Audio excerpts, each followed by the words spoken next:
Biografi Al-Allamah Ad-Da'iyah Asy-Syaikh Muhammad Yusuf Al-Kandahlawi oleh Profesor Zaid Azami An-Nadwi. Di barat laut kota Uttar Pradesh, India, tersebutlah dua desa bernama Jinjana dan Kandahla yang dihuni keluarga pecinta ilmu yang terhormat dan religius. Moyang keluarga besar ini yakni Syekh Muhammad Ashraf hidup pada masa Raja India Shah Jahan. Para ulama pada masanya sepakat tentang sikap religius, waro' dan setia Syekh Ashraf kepada sunnah. Keluarga ini melahirkan sejumlah ulama besar dan syekh, termasuk Syekh Ilahi Bakhshi yang dikenal kemuliaan dan kecerdasannya.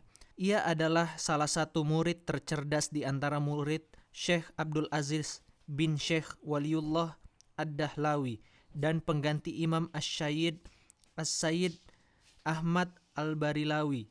Ia juga menulis 40 buku dalam bahasa Arab dan Persia. Mensyarah kitab syair yang masyhur Banat Su'ad, kemudian wafat pada tahun 1215 Hijriah.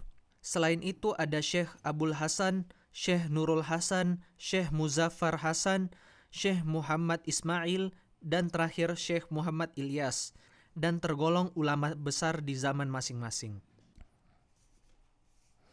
Kelahiran Syekh Muhammad Yusuf bin Syekh Muhammad Ilyas berasal dari keluarga terhormat ini.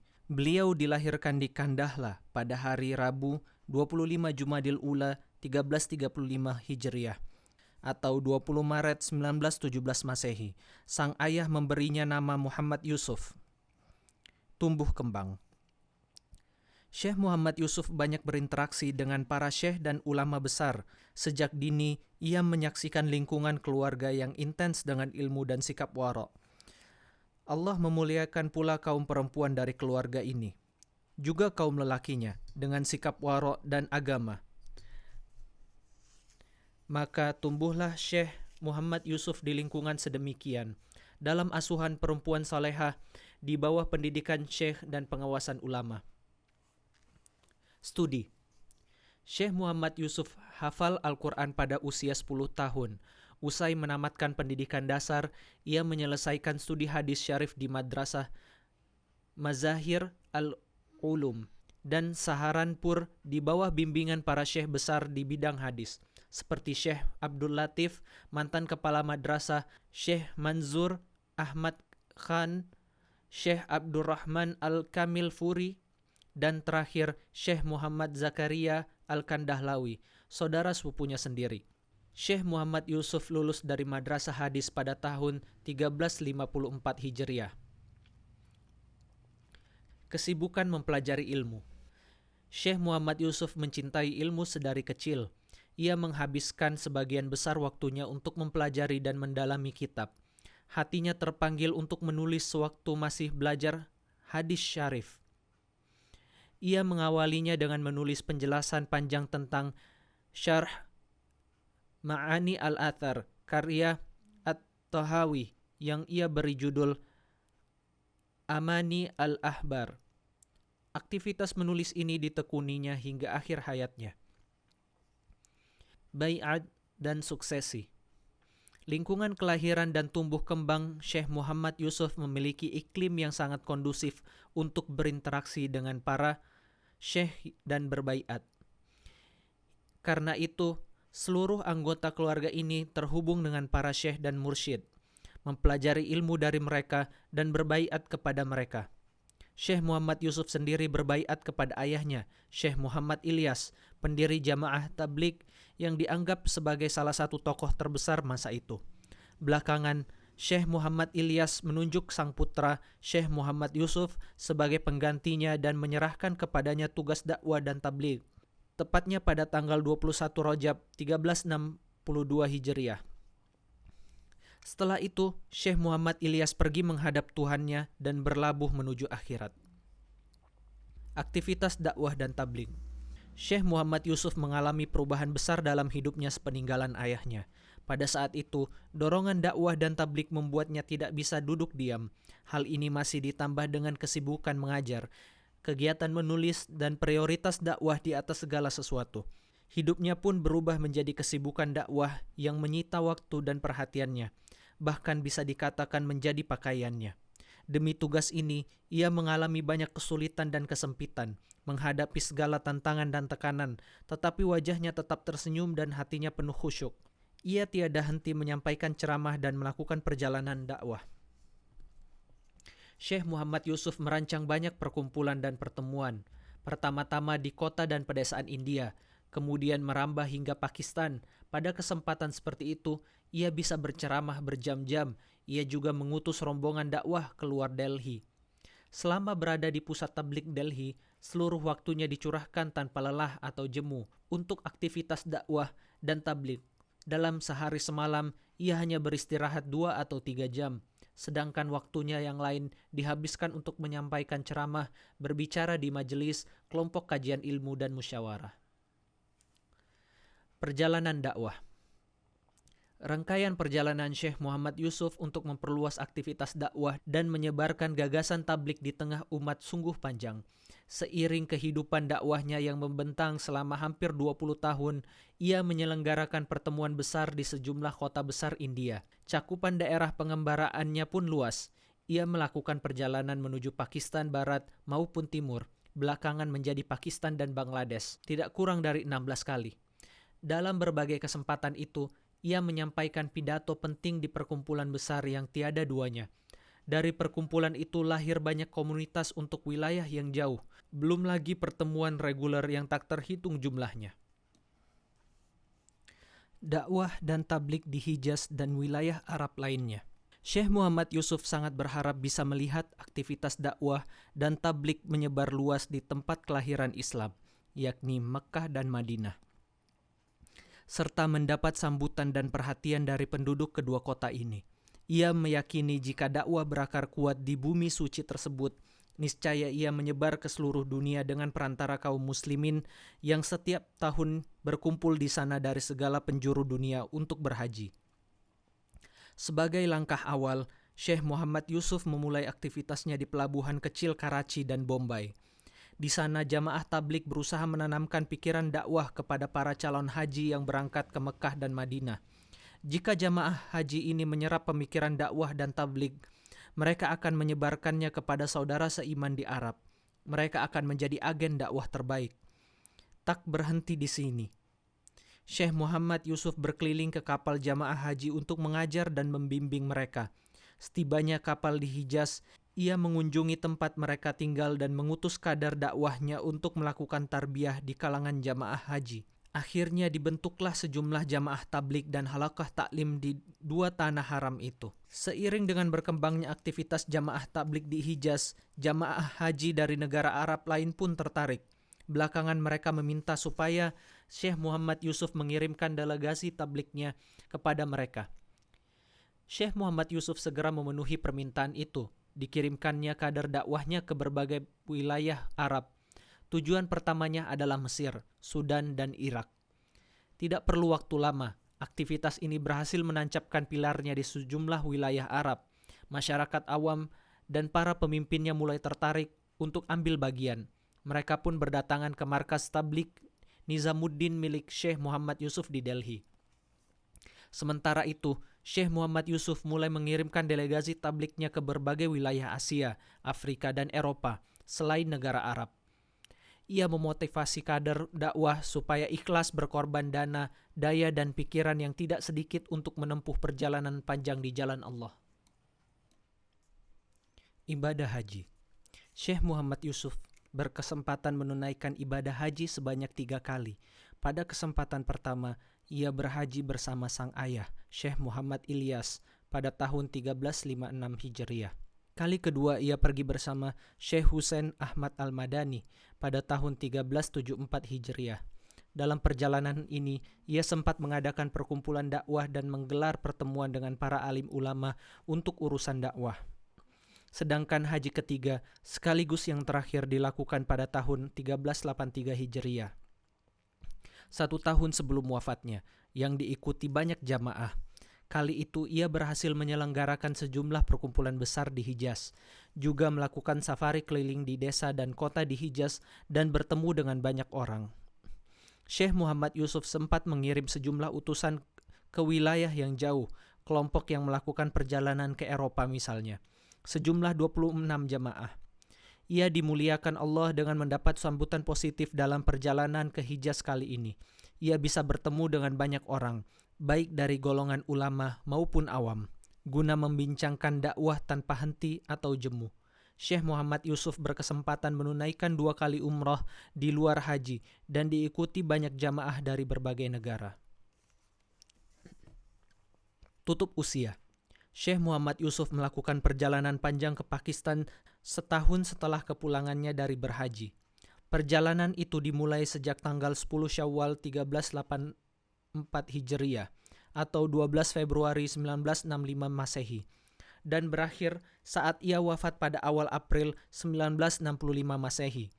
Ia sempat mengunjungi semua kota besar di Pakistan dan Bangladesh. Di sana dihelatnya perkumpulan besar yang tiada duanya dalam sejarah saat itu, dari segi banyaknya delegasi dan peserta yang hadir. Karena begitu padat aktivitasnya melakukan perjalanan ke sejumlah negara yang berdekatan, menyampaikan ceramah, berbicara di majelis dan bertatap muka dengan banyak orang, sampailah ia pada batas akhir kekuatannya.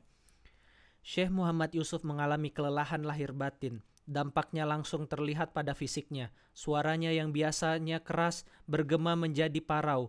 Ia menderita batuk dan demam. Meskipun begitu, ia sama sekali tidak hirau dan terus beraktivitas. Puncak sakitnya adalah ketika ia menyampaikan khutbah, orang segera membawanya ke tempat persinggahan. Namun, sebelum sampai di tempat, ia jatuh pingsan dan merasa nyeri sepanjang malam. Hari berikutnya, Jumat, ia dibawa ke rumah sakit. Tetapi di perjalanan ia menghembuskan nafas terakhirnya. Innalillahi wa inna ilaihi raji'un.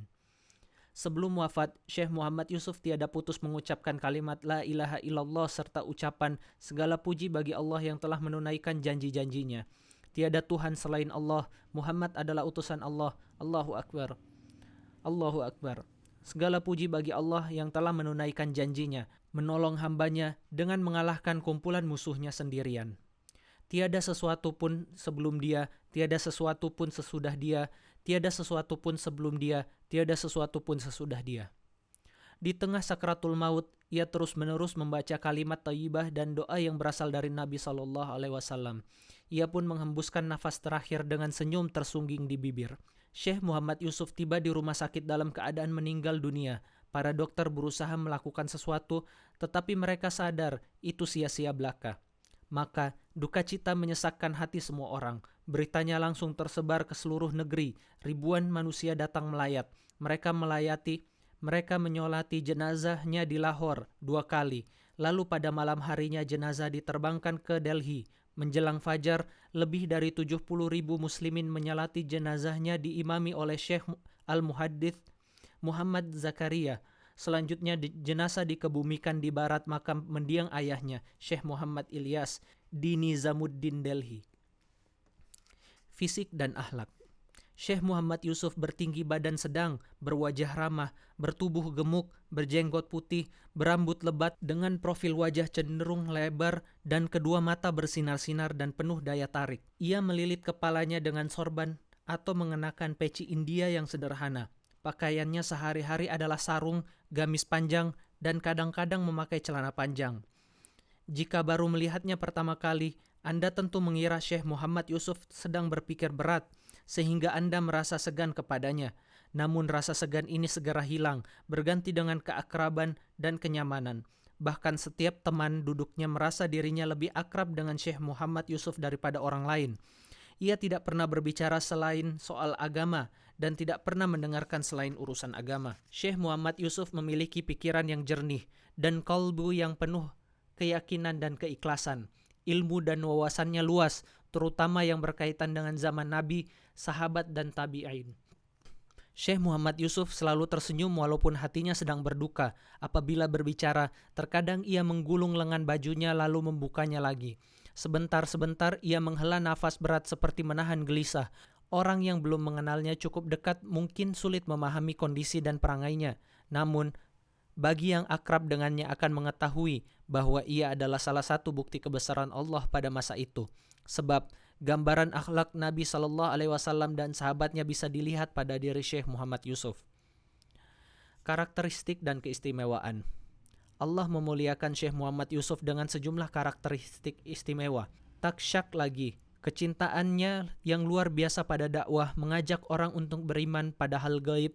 Kesungguhan dan kekuatan pengaruhnya sulit dicari bandingannya dewasa ini. Kepribadiannya yang istimewa jarang ditemukan pada orang lain.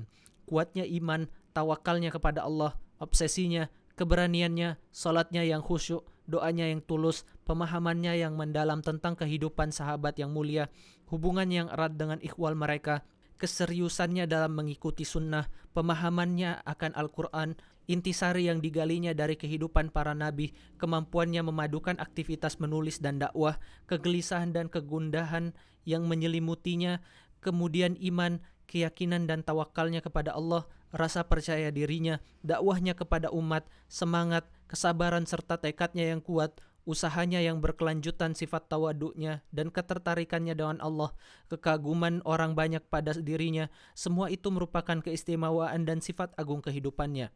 Itu semua dipercaya ribuan orang di sekitarnya yang pernah menghabiskan waktu bersamanya atau beruntung bisa menemaninya dalam perjalanan. Ketika berbicara tentang sifat dan zat Allah, kelemahan upaya manusia, dan kebenaran janji Allah, dengan gaya bahasanya yang memikat, Syekh Muhammad Yusuf berhasil menggiring pikiran pendengarnya dari alam materi ke alam keimanan kepada hal gaib. Apabila sedang berdakwah kepada khalayak dan menyeru kepada Allah, mereka terpukau dengan keseriusannya, lalu dengan sukarela mengikutinya sepenuh keyakinan. Perkataannya dan kebersamaan dengannya membekas pada jiwa mereka dan berpengaruh besar. Sejak hari pertama bersamanya, hidup mereka berubah karena meneladani kepribadiannya, akhlaknya, cara bergaulnya, hingga cara berpikir dan berbicaranya. Doa yang dipanjatkannya menimbulkan efek yang menakjubkan pada hati. Tidak pernah ia meninggalkan hadirin tanpa membuat mereka menangis haru dengan tubuh gemetaran, laksana orang dipatuk ular. Sampai-sampai tidak mampu mengendalikan diri dan tidak menyadari keadaan sekitar, sementara cakrawala bergema dengan suara serempak, amin. Syekh Muhammad Yusuf tidak cuma dikaruniai taufik, kekuatan dan kemuliaan dari Allah, bahkan kegelisahannya yang akut, kerisauannya yang hebat, dan kesigapannya yang menakjubkan membuatnya mampu menyelesaikan berbagai aktivitas dalam waktu sesingkat mungkin. Taufik senantiasa menyelimutinya, sehingga ia berhasil mengirim kadar dakwahnya ke berbagai negara. Maka seluruh dunia seakan menjadi negerinya sendiri. Syekh Muhammad Yusuf meniupkan roh yang baru ke dalam hati jamaah haji dan menjadikan mereka agen dakwah dan tabligh. Ia menyelenggarakan pertemuan besar yang dipenuhi lautan manusia, yang membuat muktamar politik yang besar tampak mungil. Semua pekerjaan ini diselesaikannya selama kurun 20 tahun saja. Dan banyak yang mendapat hidayah karenanya. Melalui dirinya, Allah mengaruniai mereka sikap waro', kenikmatan beribadah dan hati yang peka. Pikiran dan perasaan. Syekh Muhammad Yusuf menyadari bahwa pertemuan umum dan kajian kitab saja tidak akan mampu mengubah situasi dan tidak akan membangkitkan motivasi iman maupun kepercayaan diri. Karena itu, ia memikirkan tentang keharusan perubahan batin, pemurnian akhlak dan amal, pengagungan ilmu dan ulama, revolusi beragama dalam seluruh aspeknya, pengorbanan dan perjuangan, ikatan diri dengan tali Allah, kerelaan menanggung kesulitan di jalan Allah, menghormati usul dan prinsip, menggiatkan organisasi keagamaan dan komunikasi massa, membentuk jamaah, mengajak umat untuk berkorban jiwa dan harta di jalan Allah, menyelenggarakan kajian ilmu, serta musyawarah dan doa. Ia sendiri menghabiskan hidupnya melalui semua jalan ini, lalu membukakannya untuk orang banyak. Buah pena. Syekh Muhammad Yusuf memiliki minat besar dalam tulis-menulis, di samping semua aktivitas yang ia punya andil besar di dalamnya. Bahkan, ia sendirilah penggagasnya. Di antara karyanya itu ada 2 kitab yang patut disebut. Pertama, Amani al-Ahbar, yang terdiri atas beberapa jilid besar. Kitab ini menjadi bukti keragaman bacaan Syekh Muhammad Yusuf tentang hadis dan athar, serta kedalaman pandangannya terhadap fikih dan ilmu pengetahuan. Kedua, Hayatus Sahabah, yang menjadi bukti pemahamannya yang mendalam tentang sirah nabawiyah dan hal ihwal sahabat. Tidak diragukan lagi bahwa kitab ini termasuk perbendaharaan ilmu yang langka, sekaligus cerminan kehidupan dakwah. Perilaku dan akhlak sahabat Nabi SAW berpengaruh yang ditorehkan kitab ini amatlah besar. Keluarga dan keturunan. Syekh Muhammad Yusuf meninggalkan seorang putra yang cerdas bernama Syekh Muhammad Harun yang mengikuti jalan sang ayah. Ia wafat dalam usia muda, meninggalkan istri dan ibu yang berpulang 5 bulan sepeninggalnya. Sang ibu ini juga tidak bandingnya pada masa itu dalam sikap wara' dan ketakwaan.